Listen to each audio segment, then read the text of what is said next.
आप फिक्र मुश्किल ना से करें, आपसे आपकी बात रिस्क हुई का है। आपका मसला नहीं है, वो मसला हल हो गया है, समझ लें, किसी वजह से कह रहा हूँ, ठीक है ना।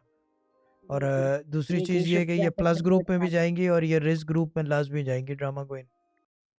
फ़ोन वोन मैं चेक अभी कर ऐड लेना, कर रही हूँ हाँ। Sir sir. और दूसरी चीज़ ये कि प्लस ग्रुप में जाएंगी। इस वक्त वजीफ़ा क्या कर रहे हैं आप, या प्लस ग्रुप में ही हैं अगर शादी हो? में मैं 6 to 6 कर रही हूँ।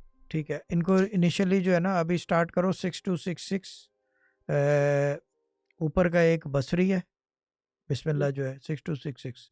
और जो दूसरी चीज़ ये कि याद दिलाना, एंड में अनाउंसमेंट कर रही है। 6 2 6 6 इनका वजीफ़ा है, ऊपर का एक बसरी है, और ये प्लस ग्रुप में डाल दो, बाकी सिस्टर ज़ायरा डील करेंगी फिर इसको, ठीक है ना, इनको यानी कि इस केस को। ठीक है बाजी, जी डन। शाह साहब ठीक है। ठीक है।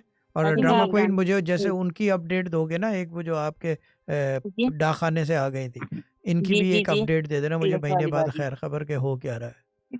मुझे जी असल शाह में साहब सिस्टर ज़ायरा ओके। जो भी जिसको वजीफे, मुझे मॉनिटरिंग करनी है उसकी, ठीक है ना, हाँ, क्योंकि ब्रेड भी ख़त्म हो गई है और भी चीज़ें ख़त्म हो गई हैं। बातें करा लो कि आ जाओ तो रोटी मेकर तैयार है, वो भी जब टाइम आया तो पता चला कि जी बिजली ही नहीं है कि रोटी मेकर में रोटी बने। मैंने कहा ये अजीब ही रोटी मेकर है कि बिजली ही चली गई है उसके लिए।